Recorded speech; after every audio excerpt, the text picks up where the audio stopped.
இன்னைக்கு நம்ம ace of diamond 34th episode தான் பார்க்க போகிறோம். மறக்காம வீடியோக்கு ஒரு லைக்கை தட்டி விட்டுருங்க.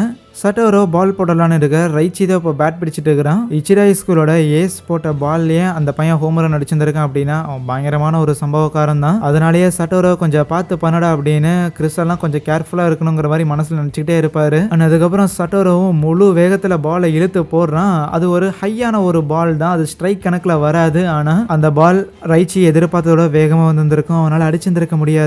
இருப்பினும் என்னடா இவ்வளோ வேகமாக வந்த பாலை பார்த்து கூட இவன் பயப்படவே இல்லையேன்னு சொல்லிட்டு கசியக்கு ஒரே அதிர்ச்சி. ஸோ நல்லா த்ரோ பண்ணியிருந்திருக்க, இதே மாதிரி த்ரோ பண்ண அப்படின்னு இருக்கிற எல்லாரும் சப்போர்ட் பண்ணும்போது அடுத்தது கசியா ஸ்ட்ரைக் வரலினாலும் பரவாயில்ல லோயரா ஒரு பால் போடுங்கிற மாதிரி சிக்னல் காட்டுவானா. சரின்னு அதே மாதிரி சட்டோரோவும் அந்த ஸ்ட்ரைக் ஜோன்ல இருந்து வெளியில லோயரா ஒரு பால் போடுவான். அது வெறும் பால்ங்கிற கணக்கு தான் வரும், ஸ்ட்ரைக் கணக்கில் வராது. ஆனால் இப்போ போட்ட 2 பாலுக்குமே அந்த ரைச்சி பேட்டை ஸ்விங் பண்ணவே இல்லை. அதுதான் இவங்களுக்கு இன்னும் வெறுப்பு. ஏன்னா ஆப்போனன்ட்ஸ் அக்ரெசிவா இருப்பாங்க, பாலை எப்படி போட்டாலும் ஸ்விங் பண்ணுவாங்க அப்படின்னு இவங்க எதிர்பார்த்துருப்பாங்க. பட் அது அங்கே நடக்கல. என்னதான் அவன் 2 பால் அடிக்கல அப்படின்னாலும் அடுத்த பாலையுமே அவன் அடிப்பானா அடிக்க மாட்டானா அப்படின்னு உத்தரவாதம் கொடுக்க முடியாது. ஸோ ஆகையால் முழு வேகத்தை யூஸ் பண்ணி கரெக்டாக ஒரு பால் போட ஒரு ஸ்ட்ரைக் எடுக்கலாம் அப்படின்னு இவங்க எதிர்பார்ப்பாங்க. அங்கே டகவுட்ஸில் உட்காந்துருக்க அந்த ரைச்சியோட டீம்மேட்ஸ்லாம் டே என் வாழைப்பழத்தையும் சேர்த்து பிடிங்கி தின்னு இல்லடா, தின்னதுக்காக ஒழுங்கா விளாடுறா அப்படிங்கிற மாதிரி திட்டிகிட்டு இருப்பானுங்களா. ஆனால் ரைச்சியோட கோச்சும் பெருசாக பதட்டம்லாம் படல, சும்மா அப்படியே பெஞ்சில் உட்காந்துக்கிட்டு ஏன்டா ரைச்சி உன்னை நான் ஃபர்ஸ்ட் பேட்ஸ்மேனாக இறக்கி விட்டுருந்துருக்கேன், எங்கேயாவது ஒரு பாலை கூட அடிக்கலன்னு வைங்க, அடுத்த தடவை டீம்ல எடுத்துக்க மாட்டோம் பாருங்கிற மாதிரி மிரட்டிக்கிட்டு இருப்பாரு. ஆனா இது எதுவுமே ரைச்சியை அஃபெக்ட் பண்ணல. ரேதர் எப்படி சட்டோரோட பால் அடிக்கலாங்கிற மாதிரி தான் அவன் யோசிச்சுக்கிட்டு இருப்பான். ஆனா அதுக்கப்புறம் சட்டோரோ 3ஆவதா வேகமான ஒரு பால், அது கரெக்டா மிடில் வந்துருக்கும். ஆனா பேட்ல பட்டோனி பால் அப்படியே தெரியுது. லக்கிலி அந்த பால் ஹோம் ரன் போகல. இருப்பினும் ரைச்சி 2 பேஸுக்கு ஓடிடுவானா, எப்படி 2வது பேஸ் வரைக்கும் வந்துட்டேன் பாத்தே அப்படின்னு ரைச்சி சந்தோஷமா இருந்தா ஏன்டா 3வது பேஸுக்கு போயிருக்க வேண்டியதாண்டா அப்படின்னு கோச்ல திட்டிட்டு இருப்பாரு. சட்டோரோக்கெல்லாம் மனசே இல்லை, என்ன என்னோட பால் அடிச்சிட்டாங்க அப்படின்னு ஒரு மாதிரி ஸ்டன் ஆயிருப்பானா. கசியா தான் கவலைப்படாத, அடுத்த பால் வந்து ஒரு ஃபோர்க் பால் போடு, ஃபாஸ்ட் பால் போட்டு உடம்ப டயர்ட் ஆக்கிக்காதங்கிற மாதிரி சிக்னல் கொடுப்பானா. ஆனா அடுத்த இன்னொரு ஒரு பேட்டருமே இறங்கி இருந்திருப்பான். அந்த ஒரு பேட்டர் வந்த ஃபோர்க் பாலை மிஸ் பண்ணியிருப்பான், அடிக்க மாட்டான். ஆனா அவன் அடிக்காததை பார்த்துட்டு டகவுட்ஸ்ல இருக்கிற கோச் சூப்பரா நடிக்கிறான்ல அப்படிங்கிற மாதிரி கிண்டல் பண்ணிக்கிட்டு இருப்பான். எஸ், இப்போ 2ஆவதா இறங்கின அந்த பேட்டர் வேணுனே தான் சட்டோரோட பாலை அடிக்காம விட்டு இருந்திருக்கான். விச் மீன்ஸ் இந்த பேட்டரை ஈஸியா அவுட் பண்ணிடலான்னு சொல்லிட்டு செகண்ட் பாலை சட்டோரோவோட பெஸ்ட் பாலான அந்த ஃபாஸ்ட் பால்லேயே போட்டிருந்திருப்பான். பட் அதுதான் எனக்கு வேணும்னு வைக்கிறான் பேட்டை, அவ்வளோதான் தெரியுது. அதுவும் பால் தூரமாகவே போயிருந்திருக்கும். ஸோ அதனால ஈஸியாகவே நம்ம ரைச்சி ரன் எடுத்துடுறான். யாராலையும் அது சுத்தமாக நம்பவே முடியல. ஏன் சட்டோரோவால் தான் ரன் கொடுத்துட்டேன் அப்படிங்கிற விஷயத்த சுத்தமாக ஏற்றுக்கவே முடியாமல் இருப்பான். முடிஞ்ச அளவுக்கு சட்டோரோ போடுற ஹையான ஃபாஸ்ட் பால்ஸை மட்டும்தான் அவனுங்க டார்கெட் பண்ணுறாங்கிற விஷயம் கசியாக்கும் புரியுது. ஆனால் இன்னொரு விஷயம் என்னன்னா, இந்த கோச் இருக்கிறாருல, ஸோ இவர் ஒன்றும் நம்ம ரைச்சியை ஃபர்ஸ்ட்டில் இறக்கி விடல, மொதல் பேட்ஸ்மேனை இறக்கி விடல. இதுக்கு பின்னாடி ஒரு சின்ன இக்கு ஒன்று இருக்குது. ஸோ அது என்ன மேட்டர்னு பார்த்தா வைண்ட் அப் ஸ்ட்ரெச் அப்படின்னு சொல்லி 2 டைப் ஆஃப் பவுலிங் வந்து இருக்கும். பிச்சிங்ல இருந்து ஒரு பவுலர் ஒரு பிச்சர் வந்து பால் போடுறான் அப்படின்னா இந்த 2 ஸ்டைலில் ஏதோ ஒன்று தான் பண்ண போகிறான். அது 2மே பார்க்குறதுக்கு ஒரே மாதிரி தான் இருக்கும். ஆனால் அதில் விஷயம் எங்கன்னா அது 2மே ஒன்று தான். ஆனால் வைண்ட் அப்பில் ஃபுல் ரேஞ்ச் ஆஃப் மோஷன் இருக்கும். வைண்ட் அப்பில் பார்த்தா அவனோட காலை வந்து மேலே தூக்கி அப்புறம் பின்னாடி இழுத்து உடம்பெல்லாம் வளைச்சு அப்படி ஒரு பாலை போடுவாங்க. ஆனால் வைண்ட் அப்பை கம்பேர் பண்ணும்போது ஸ்ட்ரெச்சில் காலெல்லாம் அவ்வளோ தூக்க மாட்டாங்க, லைக் உடம்பெல்லாம் அவ்வளோலாம் ஒன்றும் வளைக்க மாட்டாங்க, ரொம்ப சீக்கிரமாக பாலை போடுவாங்க. வைண்ட் அப்பில் பால் போடும்போது பயங்கரமாக டைம் எடுத்து அந்த ஒரு பாலை வந்து போடுவாங்க. லைக் ஒரு ஃபியூ செகண்ட்ஸ் டைம் கேப் இருக்குன்னு வச்சுக்கோங்களேன் ஸ்ட்ரெச்சை கம்பேர் பண்ணும்போது.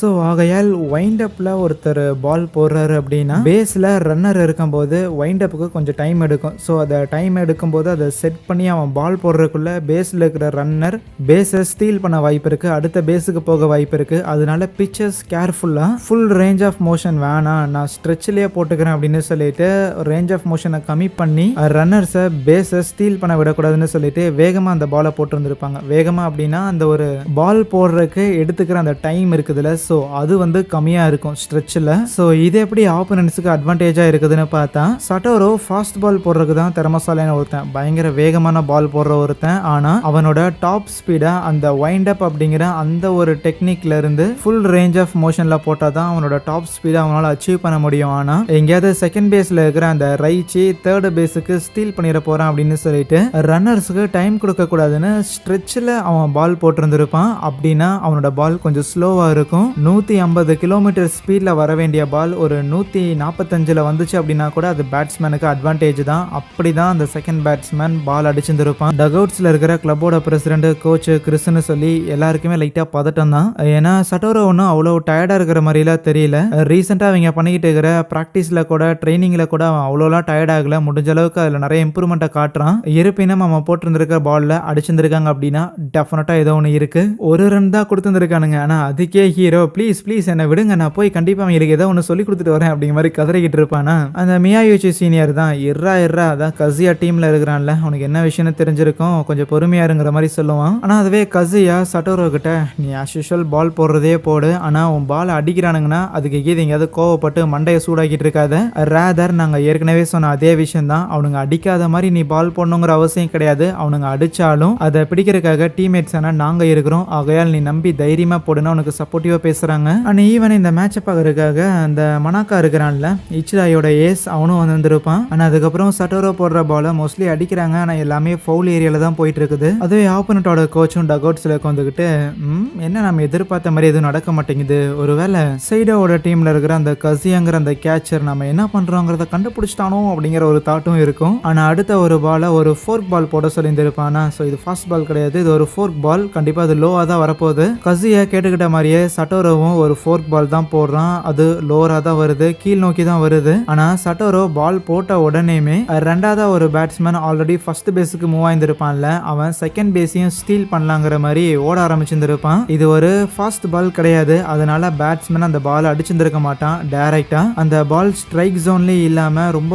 லோவரா தான் பாலே வந்திருக்கும் கீழே. ஆனா இப்ப பேட் பிடிச்சிட்டு இருக்கிறவனை ஸ்ட்ரைக் அவுட் பண்ணணுங்கிறது இவங்க ஐடியா கிடையாது. ரேதர் அங்க பின்னாடி ஒரு ரன்னர் ஓடி இருந்தான்ல, அவனை அவுட் பண்ணணும். அதனால உட்காந்து அந்த பாலை பிடிச்சுக்கிட்டு இருந்தா த்ரோ பண்றதுக்கு டைம் ஆயிரும்னு சொல்லி கசியா ஆல்ரெடி அந்த பால் வரக்கு முன்னாடியே த்ரோ பண்ற பொசிஷனுக்குலாம் வந்துட்டான். அந்த பால் அப்புறம் வந்த அடுத்த செகண்டே அதை பிடிச்ச ஒரு த்ரோ பண்ணி அந்த இடத்துல அந்த ரன்னர் அவுட் பண்றாங்க. இது ஒரு செகண்ட்ல நடந்திருக்கும். பட் அவ்வளவு காம்ப்ளெக்ஸான மூவ்ஸ் உள்ள இருந்திருக்குங்கிற விஷயத்த பார்த்த உடனே எல்லாருமே அப்படியே பயங்கரமா போட்டு நம்ம கசியாவை பாராட்டி தள்ளுறாங்க. ஒரு கேச்சரோட பிரசன்ஸ் ஆஃப் மைண்ட் எந்த லெவலுக்கு இருக்குது அப்படின்னு. அண்ட் கசியாவும் சட்டோரோவை பார்த்து ஏற்கனவே சொல்லியிருந்திருப்பான்ல, நீ ஸ்ட்ரைக் அவுட் பண்ணி தான் அவுட் பண்ணணுங்கிற அவசியம் கிடையாது, நீ போடுற பாலை ஆப்போனன்ட் அடிச்சாலுமே அந்த பாலை பிடிக்கிறதுக்காக பசங்க எல்லாருமே பின்னாடி இருக்கிறாங்கன்னு. அண்ட் பின்னாடி மட்டும் கிடையாது, நீ எப்படி வேணாலும் பாலை போடு, உனக்கு சப்போர்ட் பண்ற விதமா முன்னாடி உன்னோட சீனியரான நானுமே இருக்கிறேங்கிற மாதிரி சொல்லுவான். ஒரு ரன் தான் எடுத்திருந்திருப்பாங்க, அதனாலேயே ஆப்போனன்ட்டோட கோச்சுக்கு சரியான வருத்தம். அடுத்தது நம்ம பசங்க பேட் பிடிச்சிருந்திருப்பாங்களா, ரொம்ப ஈஸியாவே அங்க ரன் எடுக்க ஆரம்பிச்சிருந்திருப்பானுங்க. மாறி மாறி ஸ்டொக் வைக்கிறது அடிக்கிறது அப்படின்னு சொல்லி பொழந்துகிட்டு இருப்பானுங்களா. அடுத்தது நம்ம கேப்டன் டெட்ஸியா பேட்டிங்காக வந்திருப்பான். நம்ம பசங்க இப்படி காட்டுத்தனமா பேட்டிங் ஆடுறத பார்த்துட்டு கோச்சுக்கு மனசு கேட்கல. ஏப்பா தம்பி சானாடா, சீக்கிரம் பால் போடுறதுக்கு கொஞ்சம் தயாராகப்பான்னு அவங்க டீமோட ஏசை இறக்கலான்னு பேசிட்டு இருக்கும் போது அப்ப அந்த இடத்துல ஒரு கேட்ச் அவுட் விழுகுது. கேட்ச் பிடிச்சது ரைச்சி அண்ட் கேட்ச் அவுட் ஆனது நம்ம கேப்டன் டெட்ஸியா. ஆனா கேப்டன் அவுட் ஆனது டீம் அவ்வளோ ஒன்றும் பாதிக்கல. அடுத்த பேட்ஸ்மேனா வந்த மசுகோ ஹோம் ரன் அடிக்கிறான். அதுக்கப்புறம் ரெண்டாவது இன்னிங்ஸ்ல யகுஷியோட பசங்க தான் பேட் பிடிச்சிட்டு இருக்கிறானுங்களா. இருந்தாலும் சில பேட்டர்ஸ் வந்து அவ்வளவு கேப்பபிள் இல்லாத ஆளுங்களா இருப்பாங்கல்ல, அவங்க கொஞ்சம் அண்டர் பர்ஃபார்ம் பண்றத கசியா நோட் பண்றான். ஸோ நல்ல பேட்டிங் திறமை இல்லாத பசங்களுக்கு அந்த ஆள் என்ன சொல்லி கொடுத்துருப்பான் அப்படின்னு கசியா யோசிச்சுட்டு இருக்கும்போது, சரி அந்த ஆள் பார்க்குறதா ஏதோ டோமர் மாதிரி இருக்கிறான், மற்றபடி என்ன விட நரித்தந்திரத்தில் மிஞ்சிடுவான் போல, சரி விட்டு கொடுத்துடக்கூடாதுன்னு. இப்போ அங்கே பேஸில் எந்த ஒரு ரன்னரும் கிடையாது, ஒரே ஒரு பேட்ஸ்மேன் மட்டும்தான் இருக்கிறான். ஆனால் அப்படி இருந்தும் கசியா சட்டோரோ கிட்ட ஒரு ஸ்ட்ரெச்சில் பால் போட சொல்கிறான். வைண்ட் அப் வேண்டாம், ஸ்ட்ரெச்சிலே போடுன்னு சொல்கிறான். ஸ்ட்ரெச்சில் போட்டால் பால் ஸ்லோவாக இருக்கும். ஆனால் அப்படி ஸ்லோவாக இருக்கிற பாலில் நல்ல கண்ட்ரோல் இருக்கும். விச் மீன்ஸ் அவன் ரொம்ப வேகமாக போட்டானா அது ஒரு ஹை ஃபாஸ்ட் பாலாக வரும். அது வெறும் பாலுங்கிற கணக்கில் வரும், ஸ்ட்ரைக்குங்கிற கணக்கில் வராது. அதுவே அவன் ஸ்ட்ரெச்சில் பால் போட்டான் அப்படின்னா அவன் போடுறதுக்கு கம்பேரிட்டிவ்லியும் இந்த பால் வந்து கொஞ்சம் ஸ்லோவாக இருக்கும். பால் ஸ்லோவாக இருக்குது அப்படின்னா ப்ராப்பரான கண்ட்ரோல் இருக்கும். ப்ராப்பரான கண்ட்ரோல் இருந்துச்சுன்னா அந்த இடத்துல முதல் ஸ்ட்ரைக்கை வாங்குறான் அந்த பேட்ஸ்மேன். ரெண்டாவது பாலும் ஸ்லோவாக தான் வரப்போதோ என்னமோன்னு அந்த பேட்ஸ்மேன் வச்சு அடிச்சிடறான். ஆனால் ஈஸியாகவே அந்த பாலை எடுத்து கேப்டன் டெட்ஸியா தூக்கி வீச அதை நம்ம சட்டோரோ பிடிச்சு அந்த பேட்ஸ்மேனை ரன் அவுட் பண்ணுறான். அண்ட் சட்டோரோக்கு ஃபீல்டிங் சரியாக வராது, ஆனால் அவனை வச்சு தான் இந்த இடத்துல அந்த பேட்ஸ்மேனை ரன் அவுட் பண்ணியிருக்காங்க. அதுக்கப்புறம் அடுத்து வர இன்னொரு பேட்ஸ்மேனை ஈஸியாகவே ஸ்ட்ரைக் அவுட் பண்ணிடுறானா. ஆப்போனண்டோட கோச்சுக்கும் ஐயோ எப்படியாவது மறுபடியும் அந்த பையனோட ஸ்பிரிட்டை பிரேக் பண்ணணுமேனு சொல்லிட்டு வாழைப்பழம் சாப்பிட்டுக்கிற நம்ம ரைச்சியை ஒரு லுக்கு விட அங்கேயே இந்த ஒரு எபிசோடையும் முடிக்கிறாங்க. So thank you.